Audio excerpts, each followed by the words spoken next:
Okay, so we have the block and the head back from the machine shop. They still have the crank. They're doing some stuff to the crank, cleaning it up, checking it for run out and all that. And in this video, I just kind of wanted to go through what we are going to be setting the ring gap at, and how it differs from what we on the last build. Not much different, just a little bit, but I just still wanted to go over it. I know there's a lot of information out there that is different ways, and I just kind of wanted to give you guys my take on it. So we're gonna do that. Let's actually, the first thing we'll do is we'll go and look at the head. So they machined the head. It looks really, really nice. The finish is really clean. The 2JZ GE head has this little quench pad here that is kind of recessed, and I'm almost down to the quench pad, so which is not a bad thing, because if you look at a GTE head, the GTE head actually doesn't even have this indentation here, this little recess. So we're almost down to that. This head here has probably been decked two or three times. I can't remember, but yeah, so we probably have another decking or maybe two left in this head. Remember, the combustion chamber is on the GE, it's bigger than the GE VVTi. So this is the volume in here, which I'm gonna eventually, before I put this engine together, I ordered one of those like cheap CCing kits so that I can check the chamber volume. Since it's been decked a few times, I want to double check, because we're shooting for around 9.5 to 1 compression on this engine, okay? Whereas on the previous engine, it was around 10 to 1. So I'm lowering the compression ratio a little bit, and I know there's people who agree with that, people who disagree with that, and everything in between. So I'm just gonna give you guys my take on it. I'm gonna also, I don't know if I said it or not, but I'm gonna show you guys what I'm gonna gap the rings at and all that.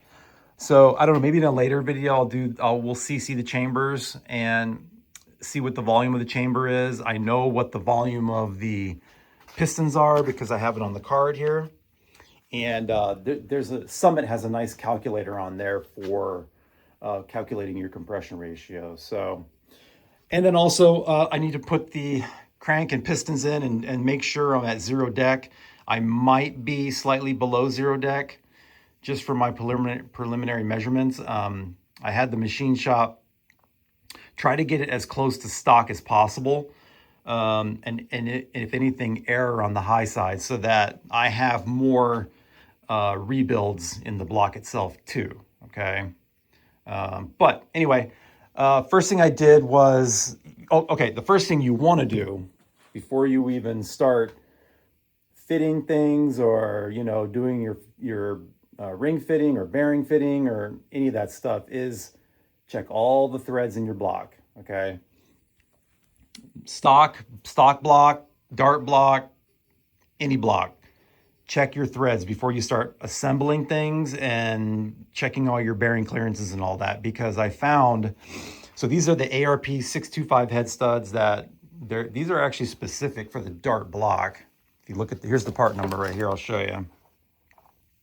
Toyota Dart 2JZ CA625 head studs. I don't know why this is so blurry, but maybe it's just my eyes. So I wanted to run these all down to make sure nothing was hanging up, no funky threads or anything like that, because we had to do that on the main caps. Okay, the main caps were just full of, I don't know, little burrs and all that I had to clean up to get those to all run smooth. And you want to do the same thing with these, okay? So I ran all these down, and this one and this one were both hanging up, okay? I've got them good now to where you want to be able to just thread these right down by hand. You don't want no resistance whatsoever. So this one was hanging up, and so was this one. So here's a little tip. Get you an old, head bolt. This is just a head bolt from, a stock engine. And then what you want to do is go to a cutoff wheel and then put some slots in it, okay? There's a slot there, a slot there, and a slot there. So I put 3 slots. Basically what that does is it creates a sharp edge. You can feel it if you run your finger on it. It creates a sharp edge right there that when you screw this down, it'll catch any burrs and it'll cut them off, okay? And then it also, when you do that, you know, when you put this line in here or this groove, it gives the, like if you, what I do is I put WD-40 in the hole and then start threading this down, and you'll see like it'll start ejecting all of the trash that's in there out this line here, out this groove. So yeah, that's what you want to do. Or you can order a tap, but this works great. So, and it's free. Ran it in a couple times, WD-40, blow it out with some air. And yeah, the last thing you want to do is force these. You could easily get one stuck and then you are absolutely toast, okay? You don't want to do that. So you want to be able to thread these in by hand all the way to the bottom, nice and free, okay? So we got all that. I'm going to take them all back out, and I'm going to do that, not in this video, but I'll do it on my own as far as checking all these other threads, okay? All those threads, all the pan rail bolts, okay? Because the last thing you want to do, you get your engine all assembled, you get all the clearances, you get your crank in, your rods, your piston, all that, and then a bolt just won't go in. So what are you going to do? You're going to start tapping on it and metal going everywhere on your clean assembled engine. So do this before you do anything.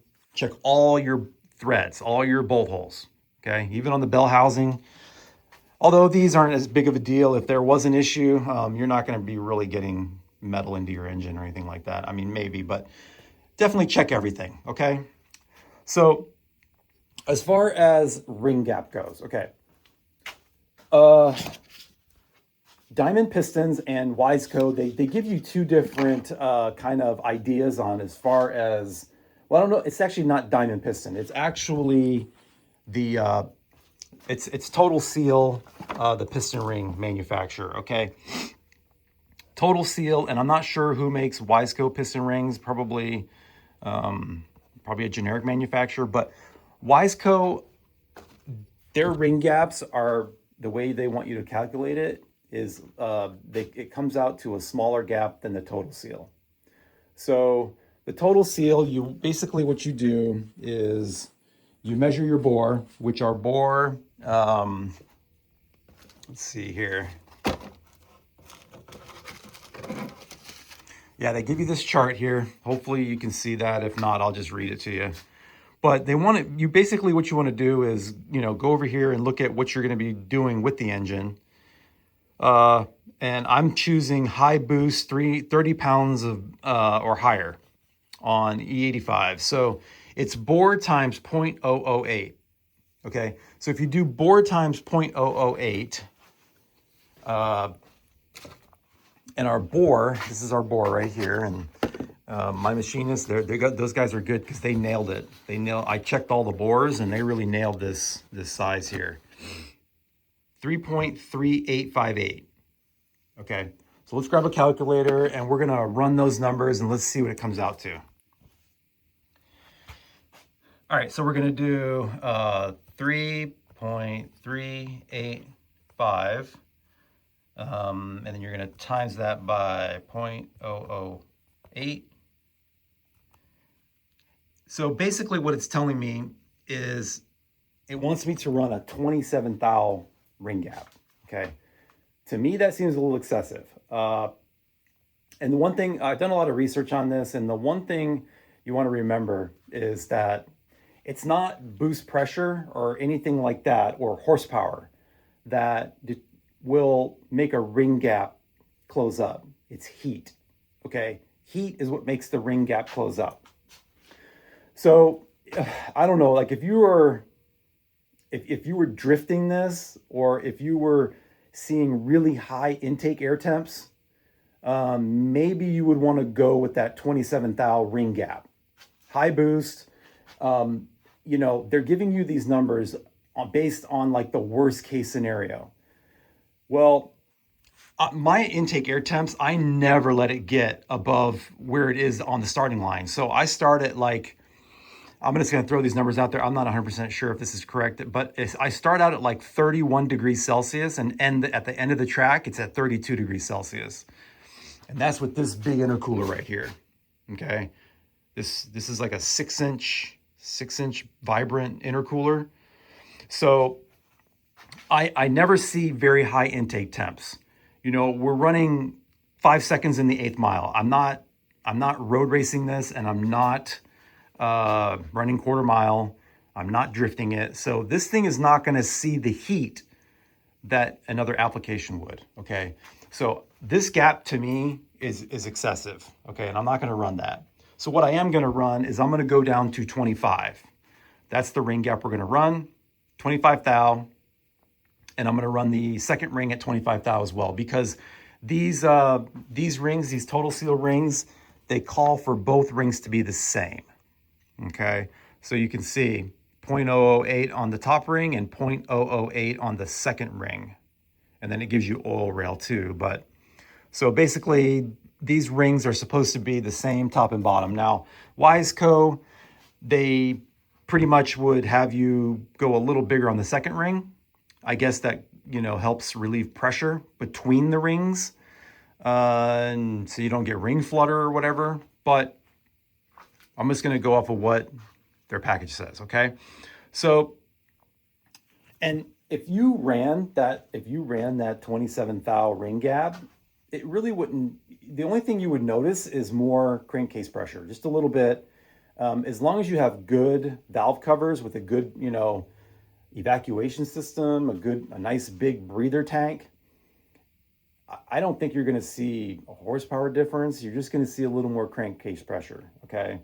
So basically that's like when you guys see at the track, the guys have the tank in the trunk that's chooching out the smoke. That's basically guys that run pretty good sized ring gaps, because, you know, they're making a lot of power and they're making heat and whatever, and they do run a bigger gap than what a street car would use. So that's why you see all that smoke. A lot of people freak out thinking that the engine's bad when you see a lot of smoke coming out the stack. It's not. It's just the way these engines are set up, you know, so they stay together running 1,500 horsepower. So, and that's the plan here. You know, we're going to be running 50, close to 60 pounds of boost on this, okay, plus nitrous. And that is another reason why I went with the 9.5 to 1 compression. There's going to be a lot more cylinder pressure going on here, all right? So anyway, let me go ahead and get these studs out of here. I'll show you guys how I do the rings. I know I showed you guys this before on how I do the rings, but we'll go through it real quick. I don't want this video to get way too long. And yeah, then we'll end the video. All right, guys, here's my little ring gapping jig. So essentially I took one of those cheap ones you get off Amazon that has like a crank here, and it's got the wheel on the inside, and the wheel wobbles all over the place, and I just did not like that. So I took it apart and basically used a diamond wheel. So this is a diamond wheel here. Hooked it to my Dremel, basically shimmed it up so that, you know, it's at the right height. And also I bolted this to the table, and you can then, if you bolt it with one bolt, you can move it a little bit to square it up. So I just used like a machinist square to get this, basically this square to this angle here. That way, when your ring comes in and touches, when your ring comes in and touches, you're getting a square grind on it, okay? So, and then basically what you also want to do is keep some sandpaper by so that you can do this, right? You want to do that to get any kind of burr off the ring here, okay? Because when you grind on it, it's going to leave a little burr here and here too. So you can go this way as well, right? Basically, just lightly, very lightly. This is 600 grit 3M sandpaper, like that, and you'll hear it, okay? You'll hear when it stops making a weird noise and it runs really smooth. You'll know you got the burr gone, okay? So let me set this camera up and I'll show you guys how I go about this. All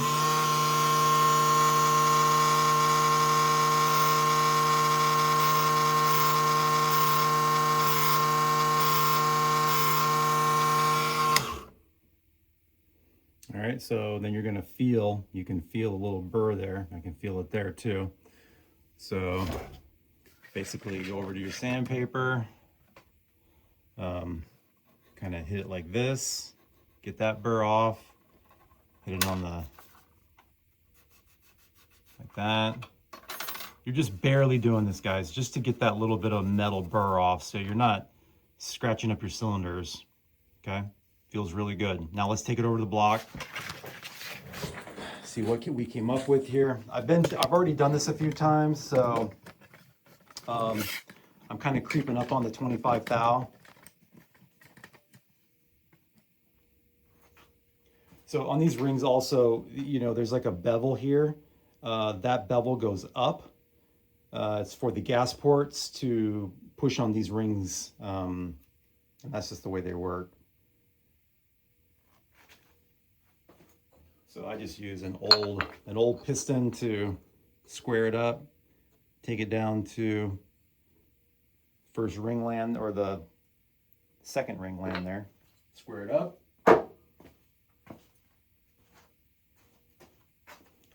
Got our 25 thou feeler gauge, and that goes in, okay? It's pretty tight, but that goes in without too much force. So we pretty much nailed it right there. I've been creeping up on this. I probably did that 5 times in order to get to where it's at right now. You can see.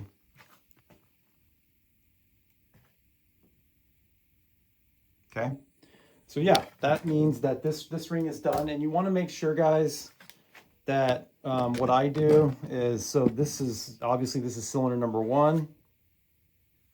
So now that I have this ring done and fit for cylinder number 1, this is going to go with the pistons I marked here in the box. This is piston number 1 that's going to stay with that, okay? So this way, yeah, so this way basically, you know, you're doing each individual bore for that piston. I think that's pretty self-explanatory, but thought I would just go over that. So yeah, I'm gonna do, you know, you got to do them all. It's gonna take time, and make sure you take your time. Don't rush this step.